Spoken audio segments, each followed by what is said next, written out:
Looking to win a game.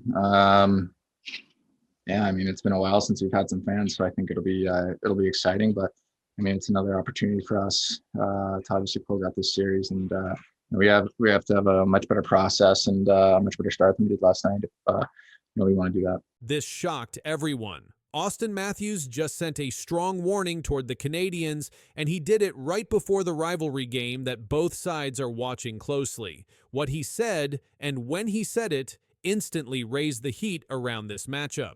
Toronto enters this showdown carrying pressure after missed games, tight standings, and rising questions. Montreal enters carrying pride, history, and the weight of an entire fan base expecting a hard push. Matthews enters carrying every headline that has surrounded him for days, and that brings even more focus onto this matchup. The oldest rivalry in the league was already hot, and today turned it hotter. Matthews spoke today about staying focused and pushing forward. His tone stayed steady, his words stayed short, but the timing made them feel different. He spoke right when the noise around him reached its strongest point this season, and that timing linked his message straight to the game ahead. He has missed games this year. He missed time last season too. Last season he played 67 games and missed 11 of the first 35 games with an upper body injury. This season, the Leafs enter this stretch with playoff odds around 11%, and that number puts pressure on every shift. With those facts in the background, the Montreal matchup now carries even more weight than before. When Matthews walked up today, the room changed. Reporters stopped talking, cameras locked in. The Leafs needed someone to steady the mood heading into this rivalry game, and Matthews stepped into that role without hesitation. That moment created a bridge between the tension behind him and the tension ahead of him. He said the team had a strong group. He said they were ready to compete. He said they needed to stay in the moment and take care of today. His words were calm, but the effect wasn't. Fans watching this rivalry felt something sharper underneath those lines, and that feeling pulled the reaction forward. Because Matthews chose today to speak. Not last week, not next week, but today. Right before facing Montreal. That timing sent a signal the league couldn't overlook, and that signal pushed the story toward the next layer of tension. This rivalry carries history that stretches across generations. It carries tension that builds the moment players step onto the ice. It carries emotion that reaches both cities at the same time. Toronto versus Montreal is never just a game, and today's comments fed into that history, making this chapter even heavier than the last. Matthews' comments were simple, but they arrived at a moment when people were questioning his health, his long-term position, and his ability to carry the team through another tough stretch. Those questions were already building. Today, his timing tied them directly to this rivalry game, keeping fans fixed on what happens next. His contract adds more pressure. He holds a full no-movement clause, and his cap hit sits at $13.25 million. He controls his future completely. When a player with that level of control speaks right before a major matchup, the message hits harder and the league knows it. That power connects his words to every idea about where Toronto is heading. Fans from both sides reacted fast. Leafs fans saw a captain stepping into the moment. Habs fans saw a challenge dropped right at their feet. The rest of the NHL saw a player placing himself into the center of the story before the puck even hits the ice. With reactions rising, the tone around this game changed again, pushing the tension straight into the weekend. Toronto also made a key move earlier this year with a 4-year, $17.52 million extension for John Tavares. That extension built more experience into the lineup and shaped the team's leadership group. Matthews' timing today fit right into that direction. His voice added weight to the core the Leafs are trying to hold together, and that connection pulled the focus directly onto this rivalry game. Montreal now enters this matchup facing a Toronto team that has been questioned for weeks, but still carries the firepower to change a game in a moment. Toronto enters facing a Montreal team that thrives on emotion and thrives even more when facing the Leafs. Each side walks in knowing how quickly this rivalry can swing, and Matthews' comments made that swing feel closer. This rivalry game can shift the direction of both teams. A Toronto win would ease pressure and steady the lineup, while a Montreal win would raise their confidence and push the Leafs into a tougher stretch. Matthews can change the pace fast, and Montreal's quick transition game can strike if Toronto gives them room. One early mistake from either side could tilt the night. Key players will decide the flow. Matthews drives Toronto's offense, and Montreal's young core thrives in fast, emotional games like this. Goaltending becomes critical because one rebound or loose puck can flip momentum instantly. Whoever controls the neutral zone and wins the first special teams moment will likely take the edge and push the outcome forward. Pierre LeBrun and Darren Dreger, usually guys, it takes a month or two before we get into the trade rumors of good players on struggling teams coveted by other teams. In the last few hours, something big came out of Montreal. Kent Hughes said new words about his trade plan, and it shifted the whole talk around the team. The message came fast, and it came at a moment where every move counts. The details are fresh, and the pace of change is quick. This is happening right now, and every part of it is real. Kent Hughes spoke clearly about the team. He said the Canadiens are looking at many trade paths. He explained the team is exploring different choices. In one talk, he said, "We're fine. We don't have to trade Carey Price." He also said, "If we can find a trade to move his contract that makes sense for us and makes sense for another team, we'll pursue it." These words show a clean plan. The team is open, but not rushed. Right now, the Canadiens sit about $6 million over the $95.5 million cap for the 2025 to 2026 season. Carey Price's contract is $10.5 million. This number is a key part of why the team is thinking about trades. His contract is large. Moving it would open many doors. Reports explain this in simple terms. The team can do more if the contract changes. But Hughes said they will not break the team to fix it. A report said, Hughes has let it be known that they are not looking to fill a hole by creating another hole. This means the team wants to get better without losing important players. It is a simple and clear plan. Build up, not tear down. New names came up in talks too. Brayden Schenn and Ryan O'Reilly were listed as possible trade targets for the Canadiens. One article said Montreal has been linked to veterans like Brayden Schenn and Ryan O'Reilly as potential targets later in the season. That means the Canadiens are looking for help from players who have played many years. These two players have contracts that last a long time. O'Reilly's cap hit is about $4.5 million until 2027.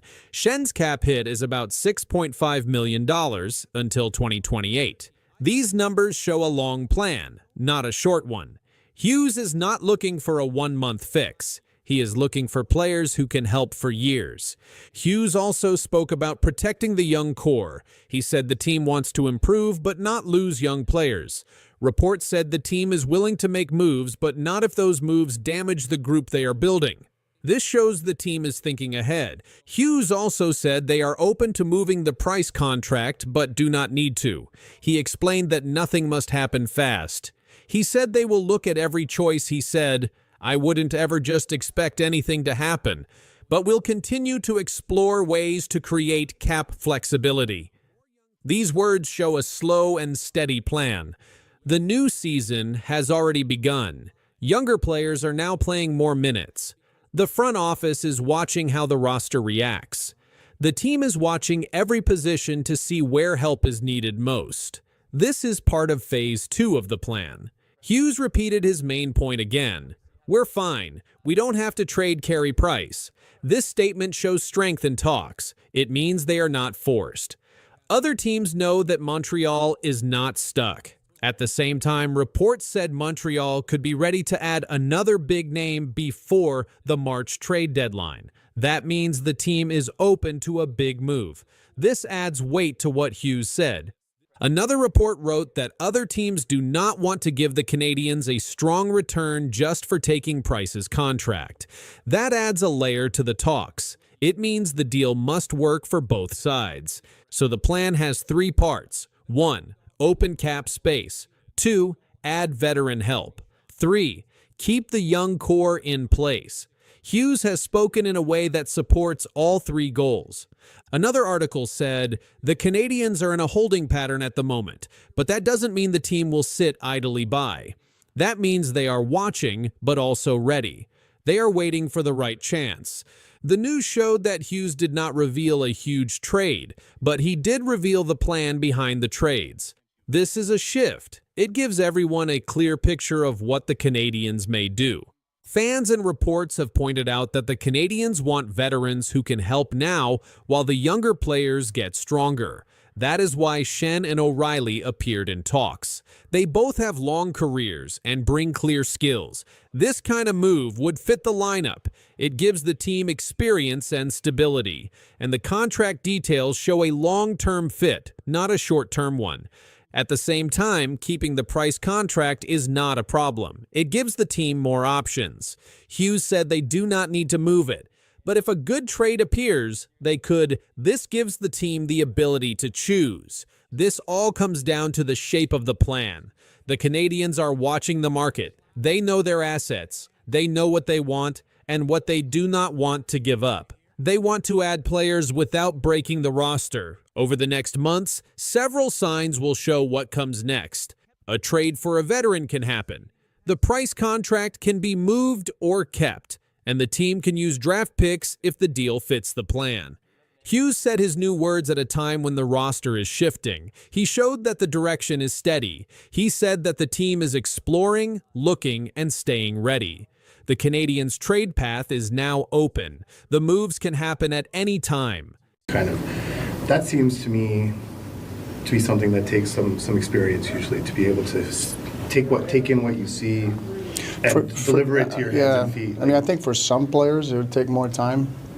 You know, there's just guys that have that elite talent that in that department that probably takes less time. But there's players that actually get there too. It unfolded fast, and the timing hit hard. In the hours after a tough game, a sudden change at practice placed Demidov in a difficult new spot. The shift came right after a key moment for the Montreal Canadiens, and it created a wave of attention around one of their youngest forwards. The update landed quickly and changed his place in the lineup. On November 16, 2025, the Canadiens faced the Boston Bruins in a penalty-heavy matchup. Reuters reported that Montreal went 0 for 7 on the power play. Every chance slipped away. The same report said the Canadiens outshot Boston 28-23, but none of the 7-man advantage chances produced a goal. The missed opportunities became the main story as soon as the game ended. The next morning, practice revealed a major adjustment. One report stated, Zachary Bolduc has earned a promotion and is placed on the first power play unit, while young Ivan Demidov unfortunately takes the hit with a demotion and is moved down to the second wave. Another report clarified the lineup. Habs have Zachary Bolduc in bumper spot on number 1 power play at practice this morning. Second power play unit at practice has Oliver Kapanen with Ivan Demidov. This change appeared only weeks after Demidov had been praised for handling a top unit role. Earlier in the season, Sportsnet quoted coach Martin St. Louis saying, I've known all along that Demi can play on the first power play. Demidov earned that spot with a strong performance on October 25th. Reuters confirmed that he recorded 1 goal and 2 assists in a 4-3 comeback win over the Vancouver Canucks. That game marked one of his early highlights. Sportsnet reported that Demidov replacing Bolduc on the top unit offered up 3 rescue breaths that allowed Montreal to swing the game. His play on the right half wall helped drive the comeback. But now, after the latest power play struggles, the Canadiens reversed the setup again. Bolduc is back on the top unit. Demidov is on the second wave. The 0 for 7 night against Boston placed the spotlight on special team performance. The shift at practice reflected the coaching staff's decision to reset the structure. Demidov's new role is tied directly to that night's result. The missed chances set off changes, and his position on the power play became part of the fallout. The move carries weight because Demidov entered the season in a strong position. He came into Montreal as a top draft pick. He was selected 5th overall in the 2020 2024 NHL Draft, according to his official profile. His debut on April 14, 2025 included a goal and an assist. These details showed how quickly he made an impact when he first joined the team. His early progress also came after strong work overseas. Reports noted that he had been shortlisted for KHL Rookie of the Year during his time with SKA St. Petersburg. His role in that league gave him a solid record before coming to Montreal. These facts shaped expectations around him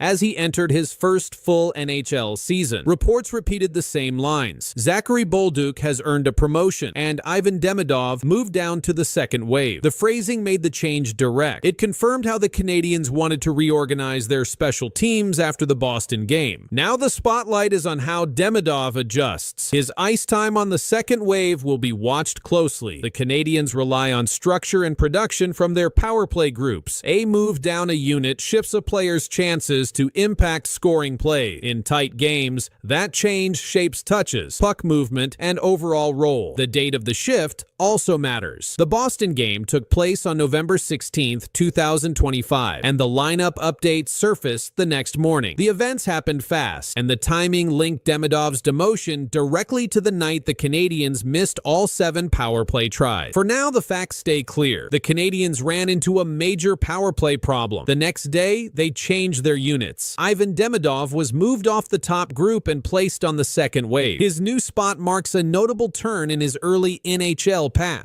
Do we get it perfect? Not necessarily, because sometimes you want matchup, you want the right flow for your players as well.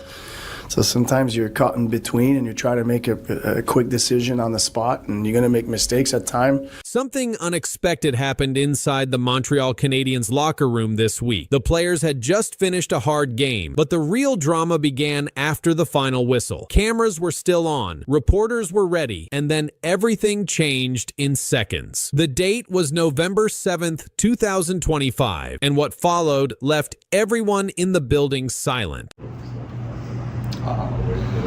Just not good enough from my side. I don't know. It's really hard. Yeah. This is a tough one. Yeah.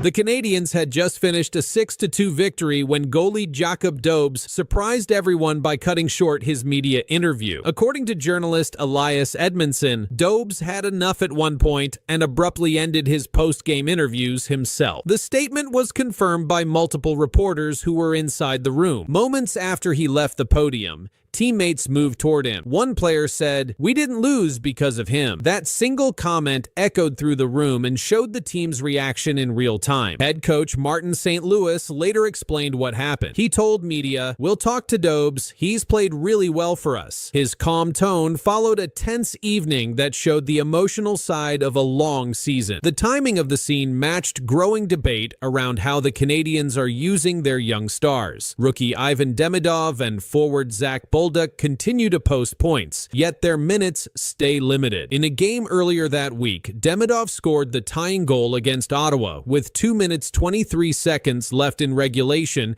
after a pass from Lane Hudson. The Canadiens went on to win 4-3 in overtime. Despite that impact, official stats listed his ice time at just 10 minutes 27 seconds. The numbers added fuel to questions about player management. When asked, St. Louis said, "I can do a better job managing ice time. It's the first time I'm coaching a team with this much depth. I need to do a better job with certain players to learn how to get them rolling." According to the Hockey News, after 8 games, Demidov ranked 3rd on the team in points. Analysts wrote that such production should earn him a larger role. Inside the locker room, the night ended quietly. Players spoke softly, staff cleared equipment, and Dobes sat surrounded by teammates. The episode lasted only a few minutes, but revealed how the Canadiens' younger core is being tested, both on the ice and behind the scenes. Head coach Martin St. Louis addressed the issue again during his morning availability. He stated, "It happens. Players care. Dobes has been solid for us." The short reply was seen as a way to calm the situation while avoiding further speculation. Rookie Ivan Demidov continues to be at the center of that attention. In the same week as the Dobes moment, he earned his 8th point of the season, ranking 3rd on the team in scoring. He has recorded 4 goals and 4 assists in his first 8 games. Despite that production, he still averages fewer than 14 minutes of ice time per game. When asked about Demidov Demidov's minutes, St. Louis said, "I can do a better job managing ice time." He explained that balancing lines has been harder because the roster now includes multiple young forwards ready for top 6 roles. On-ice results show no drop in performance. The Canadiens entered the second week of November with a 7-4-1 record. In their comeback win over Ottawa, Demidov's tying goal led to an overtime victory sealed by captain Nick Suzuki. The team has also recalled defenseman Mark Del Gaizo from the AHL affiliate to strengthen depth ahead of a demanding road stretch. Media coverage of the Dobes incident quieted within 48 hours. Still, reporters described the locker room as more focused, less chatty. That shift reflects a club adapting quickly to pressure. The Canadiens' young stars continue to produce. Their coach continues to adjust, and one brief scene behind closed doors has reminded everyone just how much intensity builds inside a winning locker room. Canadiens just made a move that no one expected.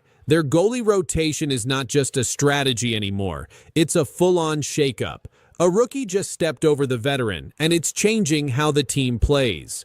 This isn't a small decision. This is the kind of move that turns heads and flips locker rooms. Here's exactly what just happened. The Canadiens started the season with 2 main goalies, Sam Montembeault and Jacob Dobes. Montembeault was the